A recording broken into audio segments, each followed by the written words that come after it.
வணக்கம். இன்றைக்கி நம்ம பார்க்க போகிற சமையல் என்னென்னு பார்த்திங்கன்னா, ஒரு அருமையான ஈவினிங் ஸ்நாக்ஸ் தான் பார்க்க போகிறோம். இது பிரேக்ஃபாஸ்ட்டாகவும் எடுத்துக்கலாம், டின்னராகவும் எடுத்துக்கலாம்.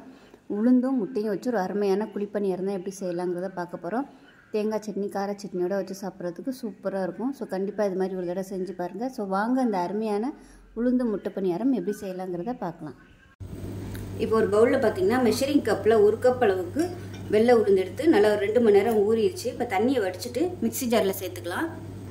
இப்போ மிக்ஸி ஜாரில் சேர்த்தாச்சு. இப்போ நல்லா அரைச்சிட்டு வந்துட்டு பார்க்கலாம். இப்போ உளுந்து நல்லா அரைப்பட்டுருச்சு. இப்போ இதில் வந்து ஒரு முட்டையை வந்து உடச்சி சேர்த்துக்கலாம்.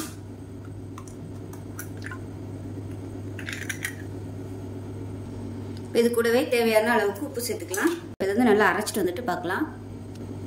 இப்போ ஒரு மிக்சிங் பவுல் எடுத்துக்கலாம். இப்போ வந்து நல்லா நைஸாக அரைச்சாச்சு. இப்போ இதை சேர்த்துக்கலாம் ஒரு பவுலில். இது வந்து நீங்கள் கிரைண்டரில் போடுறதுனாலும் போட்டுக்கலாம். கிரைண்டரில் போட்டிங்கன்னா இன்னுமே உங்களுக்கு நல்லா சாஃப்டாக சூப்பராக வரும். இப்போ இந்த மாவில் பொடியாக நறுக்கின வெங்காயம், பொடியாக நறுக்கின கருவேப்பிலை, கொத்தமல்லி, பச்சை மிளகா, கொஞ்சமாக பெருங்காயம் எல்லாம் சேர்த்து நல்லா கலந்து விட்டுக்கலாம். இது நல்லா கலந்து விட்டுக்கலாம். ரொம்ப கெட்டியாக இருந்துச்சுன்னா தேவைப்பட்டால் மட்டும் தண்ணி சேர்த்துக்கோங்க.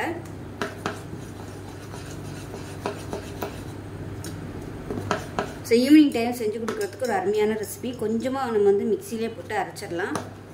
ஸோ நீங்கள் நிறைய யூஸ் பண்ணுறதா இருந்தால் கிரைண்டரில் போட்டுக்கலாம். அதாவது நிறைய பேருக்கு யூஸ் பண்ணுறதா இருந்தால் கிரைண்டரில் யூஸ் பண்ணிக்கலாம். இட்லி தோசை செய்கிறதுக்கு மாவு இல்லாத நேரத்தில் சட்டுன்னு ஒரு 2 மணி நேரம் ஊற வச்சிங்கன்னா போதும். சூப்பராக ரெடி பண்ணிடலாம். இப்போ கரெக்டாக இருக்குது. நம்ம வந்து பனியாரக்கல்லை காய வச்சு ஊற்ற ஆரம்பிச்சிடலாம். இப்போ கல் நல்லா காஞ்சிருச்சு. எல்லா புள்ளிலையும் எண்ணெய் ஊற்றி வச்சுருக்கேன். கொஞ்சம் கொஞ்சமாக நம்ம ஊற்றிக்கலாம்.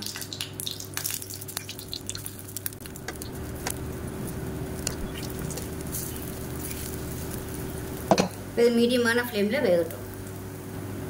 இப்போ மேல்புறம் ஓரளவுக்கு நல்லா வேக ஆரம்பிச்சிருச்சு. இப்போ இந்த ஸ்டேஜில் திருப்பி விட்டுக்கலாம். மேல்புறம் வந்து நல்லா வெந்ததுக்கு அப்புறமா திருப்பி விட்டுக்கோங்க.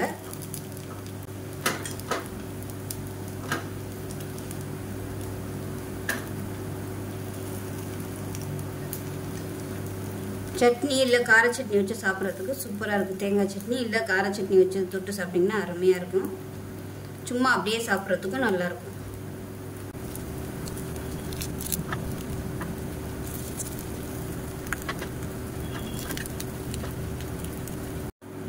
இப்போ நமக்கு முட்டை உளுந்து பணியாரம் ரெடி ஆயிடுச்சு.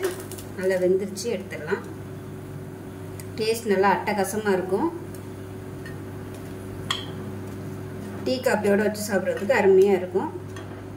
பசங்க ஈவினிங் டைம் வந்ததும் சட்டுன்னு செஞ்சு கொடுத்துடலாம். ரொம்பவும் ஈஸியான ரெசிபி.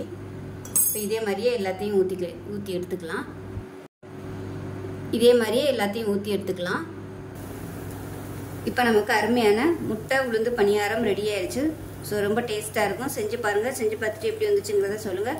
வீடியோ பிடிச்சுன்னா லைக் பண்ணுங்கள், கமெண்ட் பண்ணுங்கள், சேனலை சப்ஸ்கிரைப் பண்ணுங்கள், பக்கத்தில் உள்ள பெல் பட்டனையும் ப்ரெஸ் பண்ணுங்கள். நன்றி.